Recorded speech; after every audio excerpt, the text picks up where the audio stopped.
నమస్తే V3 న్యూస్కి స్వాగతం. పేపర్ ముచ్చట కార్యక్రమంలో ఈరోజు వివిధ దినపత్రికల్లో వచ్చిన వార్తలను ఒకసారి చూద్దాం. ముందుగా ఈనాడు చూసినట్టయితే ఈనాడులో ప్రధాన వార్తగా నీళ్లు ఇయ్యాలంటే జల్దీ చెయ్యాలి, కాళేశ్వరం పనుల మార్చ్ ఫాస్ట్, ముఖ్యమంత్రి కేసీఆర్ ఆదేశాలతో సర్వశక్తులు ఒడ్డేందుకు సన్నద్ధమైన అధికారులు గుత్తేదారులు, కాళేశ్వరం ప్రాజెక్టుకు జాతీయ హోదా కల్పించాలని గడ్కరీకి తెరాస ఎంపీల విజ్ఞప్తి. దీన్ని ప్రధాన వార్తగా ఈనాడు ప్రచురించింది. మరో వార్త నరేంద్ర మోడీ జీఎస్టీ పన్నులకు సంబంధించిన వార్త. 99% వస్తువులపై 18% లోపే వస్తు సేవల పన్ను మరింత సరళతరం, ప్రధాని మోడీ.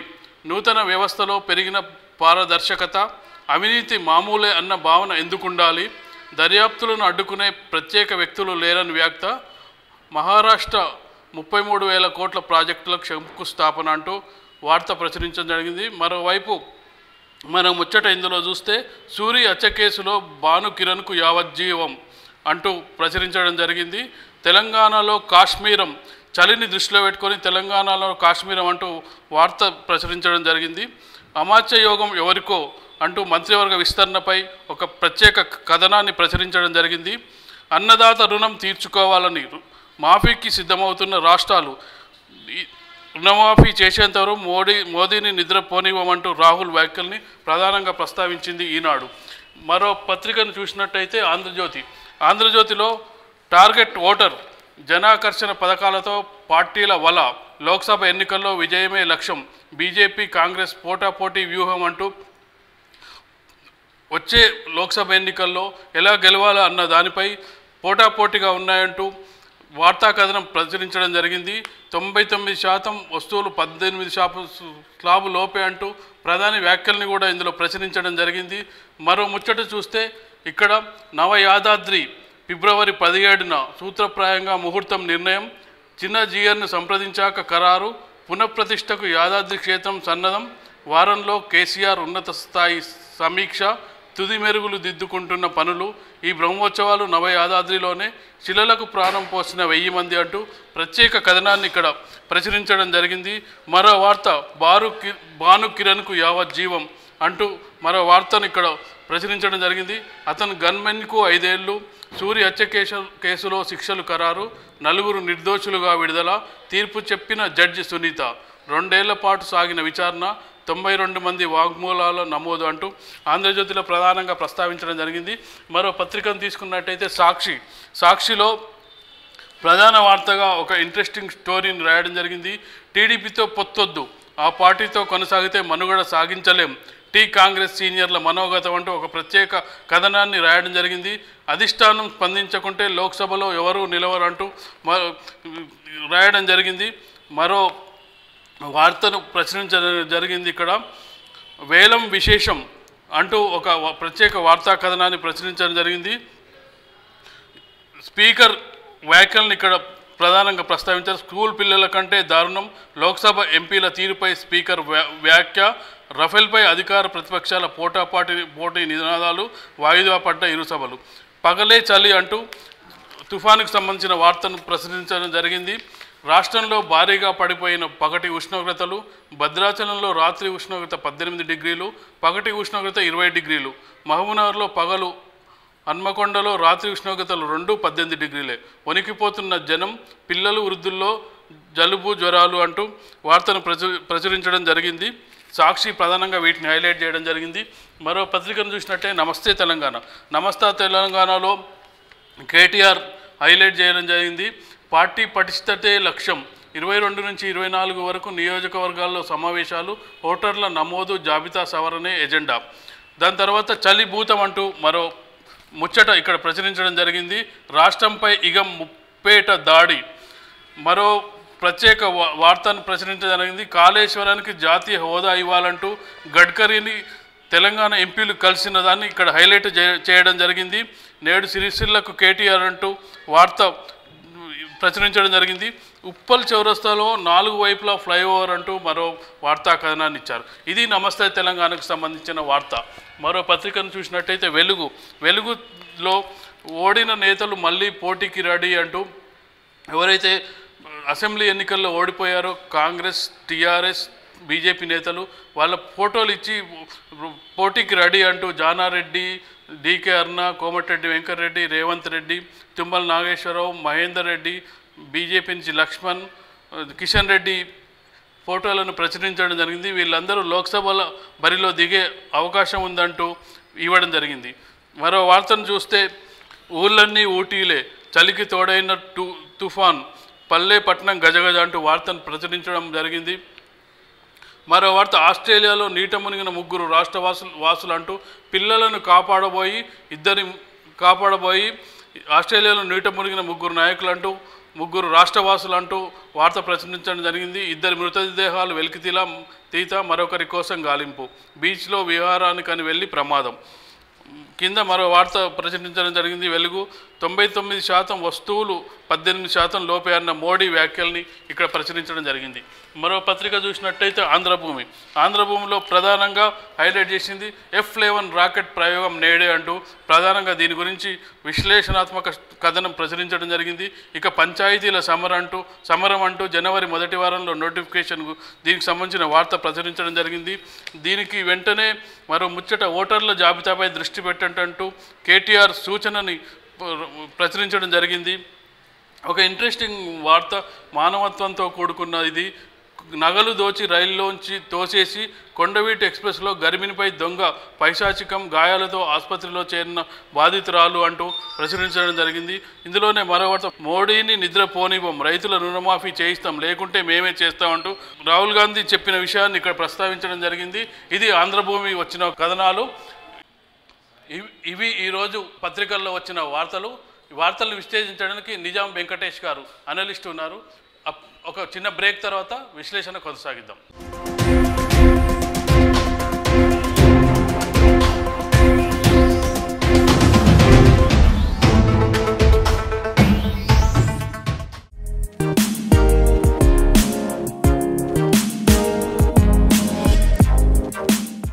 తెలంగాణ, ఆంధ్ర, రాయలసీమ, తమిళనాడు, కర్ణాటక, కేరళ ప్రాంతాలు వేరైనా రుచులు వేరైనా వేదిక ఒక్కటే, మన రుచులు. త్వరలో మన V3 న్యూస్ ఛానల్లో.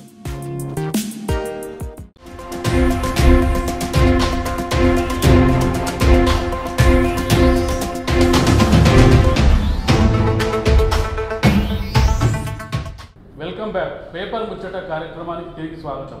మనతో అనలిస్ట్ నిజాం వెంకటేష్ గారు ఉన్నారు. ఆయన అడిగి ఈరోజు పేపర్లలో వచ్చిన అంశాలను ఒకసారి డిస్కస్ చేద్దాం. సార్ నమస్తే. సార్ నమస్తే. ఈరోజు చాలా పేపర్లలో చూస్తే అంటే మేజర్గా చాలా విషయాలు రాశారు. బట్ ఏంటంటే ఈరోజు మెయిన్గా రైతుల రుణమాఫీ మీదే దృష్టి. రైతుల రుణమాఫీ అనేది పార్టీలకు ఓటు బ్యాంక్గా మారింది అని అనుకోవడానికి ఇదే నిదర్శనం. దీనిపై మీరు ఎలా విశ్లేషిస్తారు? మొదట లాస్ట్ ఎలక్షన్లో కూడా తెలంగాణ ప్రభుత్వం అధికారంలోకి రాగానే 1 లక్ష రూపాయలు వాళ్ళు రుణమాఫీ ప్రకటించారు. దాంతో రైతులలో ఆనందం ఉన్నదని అనుకున్నారు.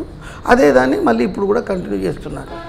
ఇప్పుడు కూడా 2 కాంగ్రెస్ ప్రభుత్వాలు, మధ్యప్రదేశ్, ఛత్తీస్గఢ్ రైతు రుణమాఫీని ప్రకటించాయి. అంటే ఏమన్నట్టు, రైతు రుణమాఫీ అనేది తప్పకుండా ఓట్ బ్యాంక్కే కాక తప్పకుండా రైతులకు కూడా మేలు చేస్తారని అన్ని గవర్నమెంట్ అనుకుంటున్నాయి. 3వ ప్రభుత్వం కూడా మొన్న వచ్చిన వాళ్ళ 3వ ప్రభుత్వం రాజస్థాన్ ప్రభుత్వం కూడా ఆ దిశగానే పయనిస్తున్నది.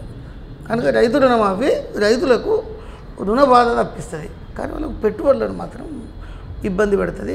అయితే పెట్టుబడి దిశలో మాత్రం తెలంగాణ ప్రభుత్వం పెట్టుబడి కూడా ఇచ్చింది. కాబట్టి రైతులకు పెట్టుబడులు, తర్వాత రైతులకు వ్యవసాయ పనిముట్లు వాటి కొనడానికి తగిన రాయితీలు ఇస్తే రైతు బతుకు అనేది ఇంకా మేలవుతుంది.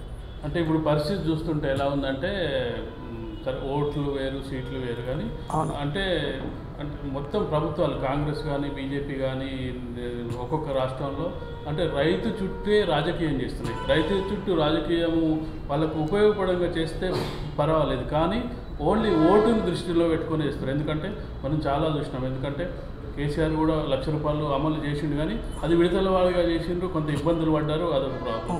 ఈసారి కూడా 1 లక్ష రూపాయలు రుణమాఫీ చేస్తానని ఇప్పటివరకు సంతకం పెట్టలేదు. నిన్న మధ్యప్రదేశ్ ప్రభుత్వం ఏర్పడగానే పెట్టింది, జార్ఖండ్ మేము చేస్తామన్నది.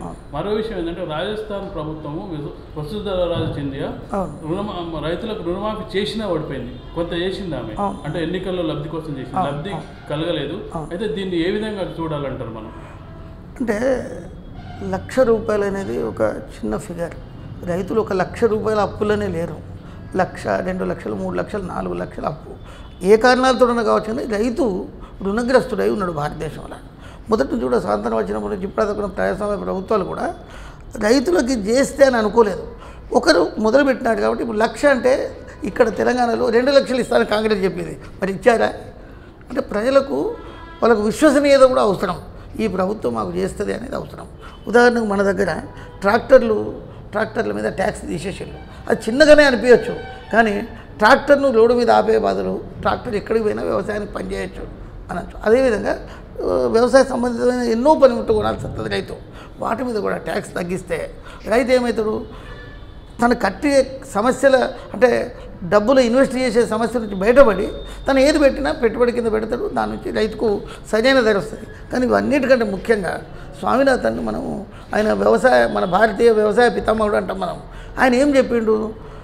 రైతుకు ఎంతైతే ఖర్చు అవుతుందో దాని మీద 50% ఎక్కువ పెంచినట్టయితే, అంటే ₹1,00,000 పంట పండిస్తే ఆయనకు 50,000 లాభం వచ్చినట్టయితే ఆ 50,000తోటి ఇతరుల మీద ఆశించకుండా చేస్తారన్నాడు. కానీ ఆ ఎంఎస్పీ విషయంలో ఎవరు ఇంకా బలమైన చర్యలు చేపట్టలేదు. అయితే స్వామినాథన్ కమిషన్ రిపోర్టు బాగుందని అటు కాంగ్రెస్ చెప్పింది, ఇటు బీజేపీ చెప్పింది, రీజనల్ పార్టీ చెప్పినాయి, అన్నీ చెప్పినాయి. కానీ అమలు చేయడానికి మాత్రం ఎవరు ముందుకు రారు. కేవలం ఏంటంటే స్వల్పకాలిక ప్రయోజనాల కోసమే ఆశిస్తారు, కానీ దీర్ఘకాలిక ప్రయోజనాలను దృష్టి పెట్టుకొని ఎవరు ముందడుగు వేయటం లేదు. మనకు రైతుకు కావాల్సింది ఏంటంటే దీర్ఘకాలిక ప్రయోజనాలు. వాళ్ళకి కావాలి గిట్టుబాటు జరగాలి, ప్రొడక్టివిటీ జరగాలి, వాళ్ళు స్వయం శక్తితో నిలబడాలి. ఈ దిశగా ఏ ప్రభుత్వం చర్యలు తీసుకుంటలేదు. దీన్ని మీరు ఎలా విశ్లేషిస్తారు? రాజనీతిజ్ఞత వేరు, రాజకీయవేత్త వేరు. రాజనీతిజ్ఞుడు వచ్చే తరాన్ని చూస్తాడు, రాజకీయ నాయకుడు వచ్చే ఎలక్షన్ను చూస్తాడు. మొట్టమొదటి ఏంటి? ఎదురుగా ఒక కూటమి ఉంటుంది, దాన్ని ఎదుర్కోవాలంటే ఇమ్మీడియట్గా వాళ్ళని దాటడానికి చూస్తాడు తప్పితే చేయరు. ఉదాహరణకు ప్రభుత్వం కూడా తన మేనిఫెస్టోలో లేని ఎన్నో మంచి పనులు చేసిండు. మనం ప్రతిసారి నేను తెలంగాణ ప్రభుత్వం అనడం భావ్యం కాదేమో, కానీ ఇప్పుడు కళ్యాణ లక్ష్మి కానీ, షాదీ ముబారక్ కానీ, జీవిత బీమా కానీ. ఇప్పుడు బీమా ఆత్మహత్య చేసుకుంటే కాదు, ఏ చావు సంభవించినా ఇంటికి ఒక 5 లక్షలు వస్తాయి. 2 గుంటల భూమి ఉన్న స్త్రీ చనిపోతే కూడా ఆమె పేరు మీద పట్టా పాస్పుస్తూ ఉంటే 5 లక్షలు వస్తాయి. వాళ్ళకి ధీమా అంటే ఏ చావు నుంచి వాళ్ళని రక్షించినాం, బీమా ఉద్దేశం అదే కదా. అదేవిధంగా ట్యాక్స్ నుంచి వాళ్ళని రక్షించడం ట్రాక్టర్.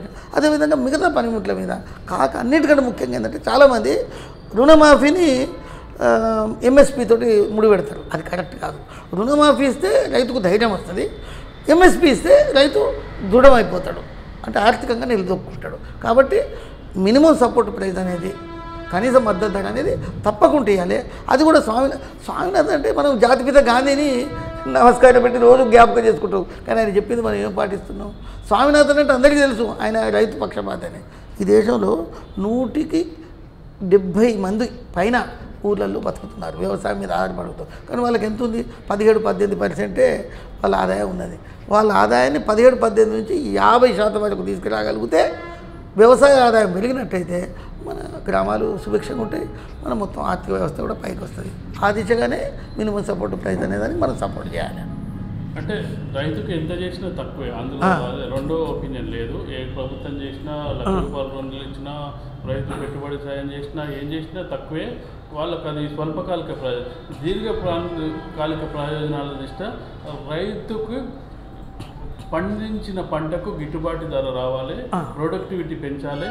అంటే గ్రామాలను వదిలి పట్టణాలకు రాకుండా రైతులు స్వయం శక్తితో నిలబడగలిగే శక్తి రావాలి. ఇది రావాలంటే రైతులకు ప్రభుత్వాలు ఇంకా ఏం చేయాల్సిన అవసరం ఉందంట? మనందరికీ తెలుసు, ఇది ఒక పంట పండి అంటే మొదటి నాట్లు, తర్వాత కలుపు తీయాలి, తర్వాత పురుగుల నుంచి రక్షించాలి, తర్వాత పంట కోత రావాలి. ఇవన్నిట్లలో దానికి ప్రకృతి ప్రమాదం ఉన్నది. పంట కోతకు వచ్చిన తర్వాత చెడు వానలు పడితే కూడా పంట నాశనం అయిపోతుంది. అయితే పంట పోతే కూడా పంట బీమా రక్షణ అనేది ఉండాలి. పంట బీమా అనేది మన దగ్గర ఇండివిజువల్ రైతుకి ఇచ్చే పరిస్థితి లేదు. విలేజ్ లేకపోతే ఒక పెద్ద ఏరియా అనే ఉన్నది తప్ప ఒక ఇండివిజువల్ రైతుకు ఒక 5 ఎకరాల పంట నాశనం అయిపోతే వాడికి ఇచ్చేందుకు మన దగ్గర రక్షణ లేదు. అటువంటి రక్షణ కల్పించాలి. పంట వేస్తే ఈ పైసలు నా డబ్బులు ఏడికి పోవు, నా డబ్బులకు రక్షణ ఉన్నది అనే భావన రైతుకు ఉండాలి. తర్వాత ఇప్పుడు పిల్లని ఇస్తావా అంటే ఏం చేస్తాడు? వ్యవసాయం చేస్తాడు, పిల్లని ఇస్తా అంటలేడు. ఎందుకంటే లేడు, రక్షణ లేని వ్యవస్థ అనుకుంటున్నాడు. రేపు పొద్దున రైతుకు ఉంటేనే పిల్లని ఇస్తా అనే పరిస్థితి రావాలంటే ఏం చేయాలి? రైతుకు ఆర్థికంగా నిలదొక్కునేది చేయాలి. అంటే అన్ని ఖర్చులకు మనం ఒక ఛానలైజ్ చేయాలి. మనిషికి ఏం కావాలి? నాట్ల నుంచి పంట కోతకొచ్చి మార్కెటింగ్ వ్యవస్థ కూడా. ఇప్పుడు ఇదివరకు మన దగ్గర తక్కువ గిడ్డంగులు ఉండేవి, ఇప్పుడు గిడ్డంగులు పెంచినట్టు గిడ్డంగులు పెంచి ప్రభుత్వమే కనీస మద్దతు ధర కొని వాటిని ఉంచి సరైన ధర వచ్చినప్పుడే బయట అమ్ముకునే రక్షణ కనుక చేపట్టినట్టయితే తప్పకుండా రైతు పరిస్థితులు ఇంకా మేలుజరుగుతాయి. అంటే ఎప్పుడు ఒక డౌట్ అందరికీ, అంటే మేజర్గా ఒక వస్తువును ఒక ప్రోడక్ట్ ఒక వ్యక్తి తయారు చేసుకుంటే దాని రేట్ ఎంత ఉండాలని ఆ వ్యక్తి నిర్ణయిస్తాడు. కానీ రైతు పండించిన పంట మీద గవర్నమెంట్ ఎందుకు నిర్ణయించాలనేది ప్రధాన ప్రశ్న. అంటే దారిద్ర్య రేఖకు దిగువన బతికే మనుషులు ఈ బియ్యం ధర పెరిగినట్టయితే, గోధుమల ధర పెరిగినట్టయితే గవర్నమెంట్ మీద తిరుగుబాటు చేస్తాడనే ఒక భయం ప్రభుత్వాలకు మొదటి నుంచి ఉంటుంది. అందుకని వాళ్ళు దేన్ని కంట్రోల్ చేయరు, ఒక ఆహార ధాన్యాల మీద మాత్రం వాళ్ళు కంట్రోల్ చేస్తారు. కంట్రోల్ చేయడం వల్ల ఏమైపోతుంది? రైతుకు తగిన పెట్టుబడికి తగిన ఫలితం వస్తలేదు. 10% కంటే ఎక్కువ రైతులకు రావడం లేదు. అది పెద్ద బాధ. నిజం చెప్పాలంటే అక్కడ కూడా ఫెయిల్ అవుతుంది అనుకోవచ్చు. ఎందుకంటే రైతు దగ్గర ఇప్పుడు ఒక టమాటో కూరగాయలు పండిస్తే రైతుకు ఇచ్చేటప్పటికి మళ్ళీ మన వినియోగదారులకు వచ్చేటప్పటికి డిఫరెన్స్ దగ్గర 3 times ఎక్కువ ఉంటుంది. అది దాన్ని కూడా వాళ్ళు సాధించలేకపోతారు. ఒక 10 రూపాయలకు కొన్న టమాటా మన దగ్గరకు వచ్చేసి 40 రూపాయలు అవుతుంది, 30 రూపాయలు మధ్యలో వేరీ అవుతుంది. అదే రైతుకు 25 రూపాయలు వచ్చినా కానీ అటు రైతుకు లాభము, ఇటు వినియోగదారులకు లాభం. అంటే గవర్నమెంట్ ఈ విషయంలో కూడా సక్సెస్ అవుతలేదు కదా. అంటే మీకు తెలియదు ఏముంది, మన బోయినపల్లి మార్కెట్లో 2 రూపాయల కిలో టమాటాలు కొంటున్నారు. అదే మన కూరగాయల పథకం ద్వారా డైరెక్ట్గా గవర్నమెంటే తీసుకుంటుంది కాబట్టి అట్లా మన కూరగాయల పథకం ఎట్లనో డైరెక్ట్ రైతు దగ్గర నుంచి వినియోగదారుల దగ్గరికి మధ్యలో దళారీ లేకుండా చేసినట్టయితే 2 రూపాయల ధర ఉన్న టమాటాకు 20-25 రూపాయలు వస్తాయి. అంటే ఒక 12 రెట్లు. అదే ఆ విధంగా రైతులకు న్యాయం చేసే ప్రయత్నం చేయాలి. ఆ దిశగా ప్రయత్నం సాగుతున్నది. కానీ హోల్సేల్ మార్కెట్ కూడా టోటల్గా రైతులకు వ్యతిరేకంగానే పనిచేస్తుంది తప్పితే రైతులకు అనుకూలంగా పనిచేస్తలేవు. ఒక దానికే కాదు, ఈవెన్ దానిమ్మ పండ్లు కూడా బయట పారబోసిన సంఘటనలు మనం మొన్న చూస్తున్నాం. అంటే మన ప్రభుత్వాలను చూస్తే ఇటీవల కాలంలో చూస్తే అంటే రైతుకు సంబంధించిన ప్రత్యేక కార్యక్రమాలు, అంటే ప్రత్యేకంగా ఒక నిధిని కానీ, ప్రత్యేకంగా ఒక కార్పొరేషన్ కానీ, ప్రత్యేకంగా వాళ్ళకంటే ఇది ఓన్లీ అంటే ఒక రుణమాఫీ చేస్తే సరిపోద్దని తప్పిస్తే మిగతా వాళ్ళకు ఎలా వాళ్ళని ప్రొడక్టివిటీ వైపు పెంచడం, లేకపోతే రైతులు ఎక్కువ మంది వ్యవసాయం చేస్తూ అది ఒక ధీమాగా బతకడం, దీనివైపు ఎవరు ఏ ప్రభుత్వాలు దృష్టి సారించలేదు. ఈవెన్ కాంగ్రెస్ కానీ, లేకపోతే బీజేపీ కానీ, ఈవెన్ రీజనల్ పార్టీస్ కూడా ఎంతసేపు కేంద్రం చేయట్లేదు అని కేంద్రం మీద నెట్టేయడం, ఇటు రాష్ట్రం చేయడం అని కేంద్రం, అంటే ఒకరి మీద నెట్టేసుకోవడం తప్పిస్తే మేము ఈ ప్రయోజనాలు చేసినాం రైతు వల్ల, మేము చేసిన దానివల్ల రైతుకి ఉపయోగం జరిగిందని చెప్పగలిగే స్థితిలో ఏ పార్టీ లేదనుకోవచ్చు. ఇప్పుడు ఉదాహరణకు ఒక చిన్న మాట చెప్తాం. మన పనికి ఆహార పథకం అని ఉన్నది. పనికి ఆహార పథకంతో ఇప్పుడు ఏం చేస్తున్నారు? చెరువులు పూడిక తీయడము, లేకపోతే కందకాలు తీయడం చేస్తున్నారు. దానికి బదులు మన ప్రభుత్వం, తెలంగాణ ప్రభుత్వం ఒక మంచి ఆలోచన చేసింది. ఈ పనికి ఆహార పథకాన్ని రైతుల కోసం, అంటే రైతులకు నాట్లేసే దాంట్లోనో, రైతులకు దున్నడంలోనో, లేకపోతే రైతులకు వ్యవసాయ సంబంధిత పనుల మీద వాళ్ళు చేసే పని ప్రభుత్వం పేమెంట్ చేస్తుంది, రైతుకు మేలు జరుగుతుంది. దాంతో ఏమైందంటే రైతు పేమెంట్ తగ్గిపోయి రైతుకు వచ్చే దిగుబడిలో వాళ్ళకు తగినంత డబ్బు వాళ్ళ చేతికి అందుతుంది. అది మంచి ఆలోచన. అట్లా రైతుకు బయట ఏజెన్సీస్, అంటే గవర్నమెంట్ ఏజెన్సీస్ ద్వారా ఏమేం చేయగలుగుతామో చేసినట్టయితే రైతుకు డెఫినెట్గా మేలు జరుగుతుంది, అది తగినంత డబ్బు వస్తుంది.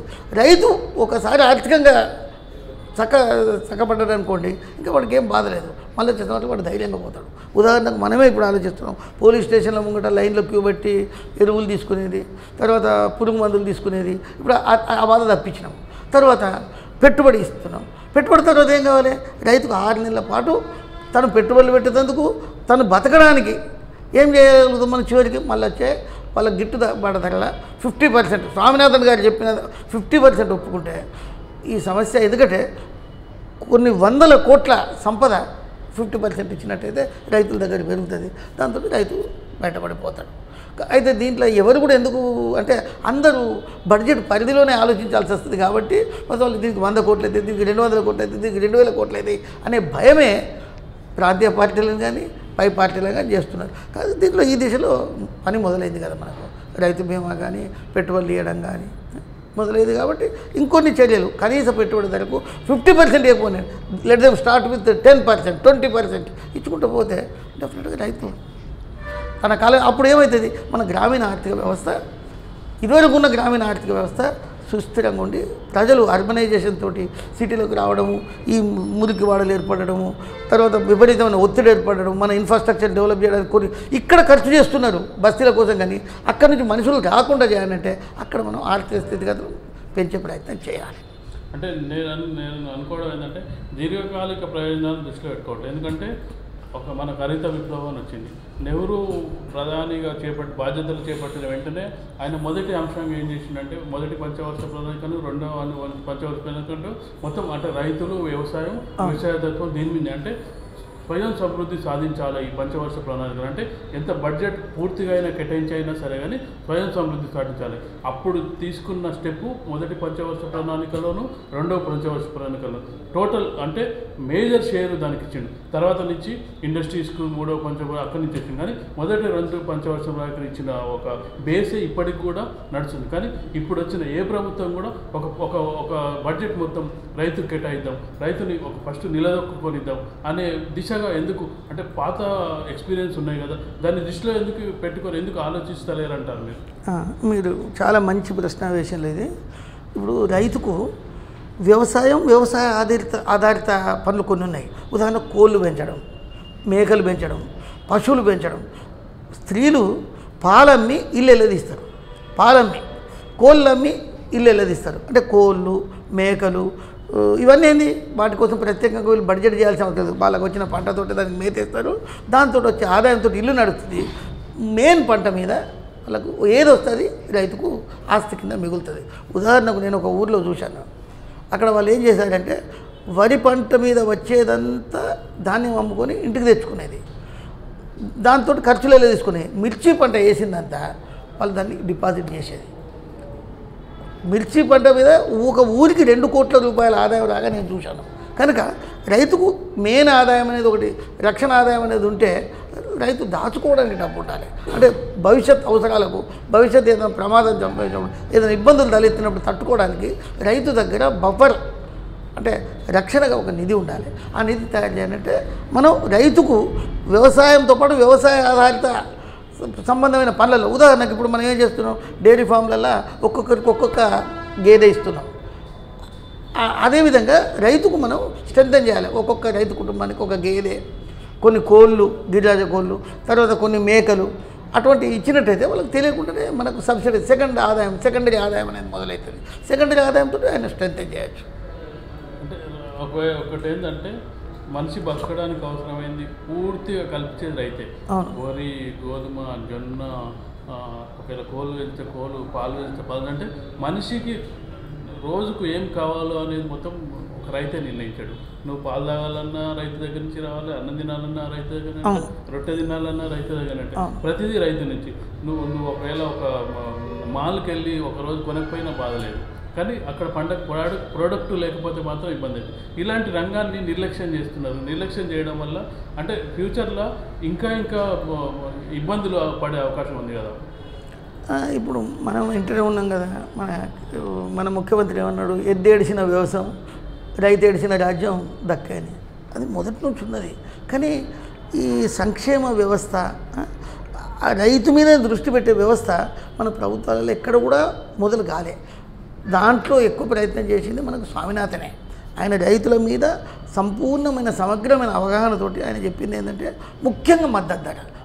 ఎందుకంటే పండించిన పంటకు ఆయన పెట్టిన ఖర్చుకు 50% యాడ్ కావాలంటే మామూలు విషయం కాదని. అంటే ప్రతి సంవత్సరం కొన్ని వేల కోట్లు వస్తే మళ్ళీ కొన్ని వేల కోట్ల వాళ్ళ దగ్గర సంపద అనేది వాళ్ళ దగ్గర ఉంటే వాడు ధైర్యం కొద్ది కొత్త పంటలు వేస్తాడు, రిస్క్ తీసుకుంటాడు, కొత్త వ్యవసాయ విధానాలకు పోతాడు, కొత్త పనులకు పోతాడు, ఏవైనా కొనుగోలు శక్తి పెరుగుద్ది.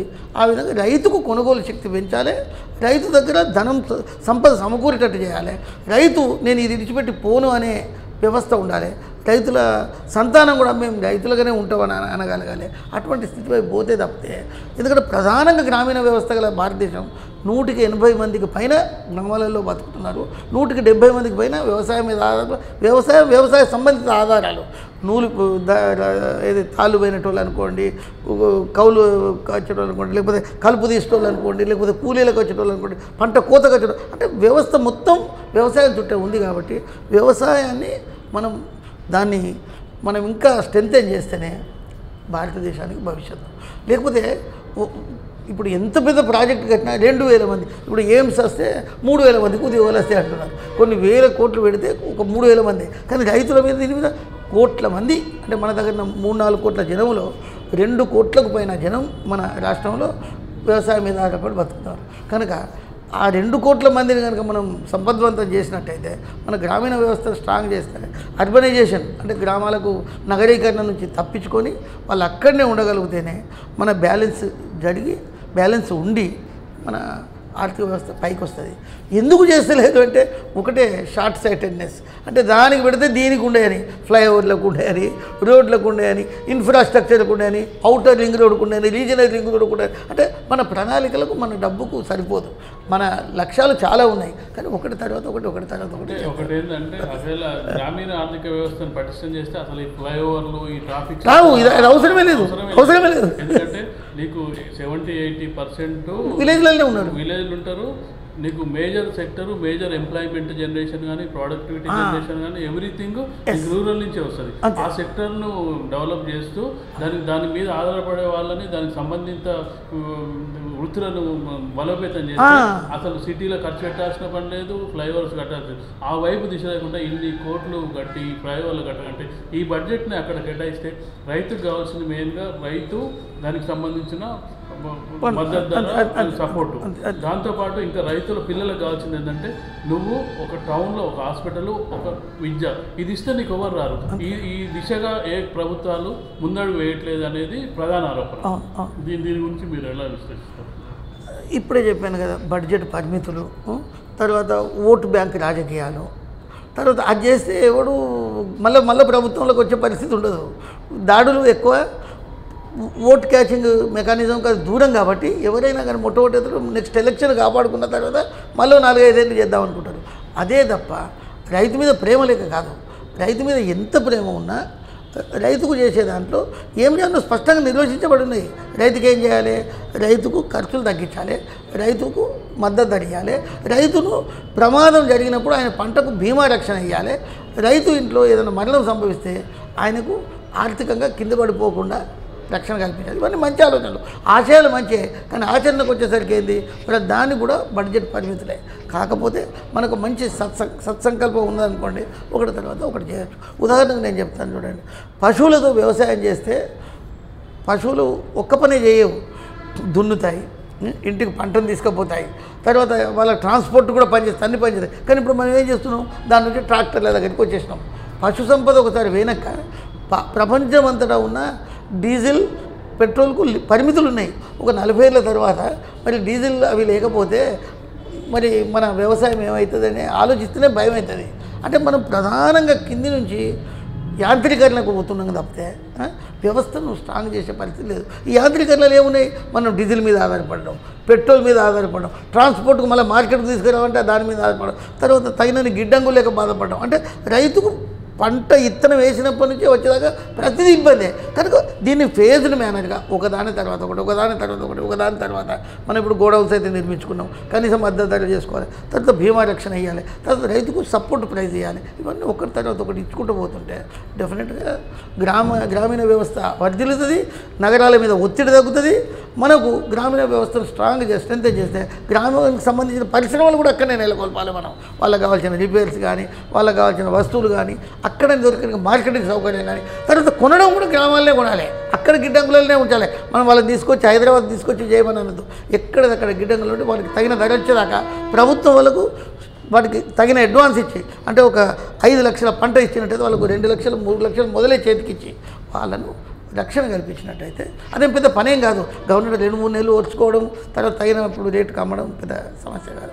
ఆ విధంగా రైతును కాపాడుకుంటే ఈ గ్రామీణ వ్యవస్థ, రైతు తప్పకుండా ముందుకు పోతాడు. అంటే కొన్ని బడ్జెట్తో కూడుకున్న అయినా కానీ కొన్ని చిన్న బడ్జెట్స్తో కూడుకున్న మీరు చెప్పిన చాలా చిన్నవి అంటే అక్కడనే కోళ్ళు ఇస్తే ఏమవుతుందండి, కోళ్ళు ఇస్తే ఒక గేర్ ఇస్తే ఏమవుతుంది, అక్కడనే వెళ్ళి కొనుగోలు చేయడం, ఇవన్నీ ప్రభుత్వం చేస్తున్నారు. ఇలాంటి చిన్న కార్యక్రమాలు కూడా చేయట్లేదు. ఇంకో విషయం ఏంటంటే మేజర్గా అసలు స్వామినాథన్ కమిషన్ రిపోర్ట్లను అమలు చేయడానికి ప్రభుత్వాలకు ఉన్న మేజర్ ప్రాబ్లం ఏంటని మీరు డబ్బే మీరు అర్థం చేసుకోండి, డబ్బే.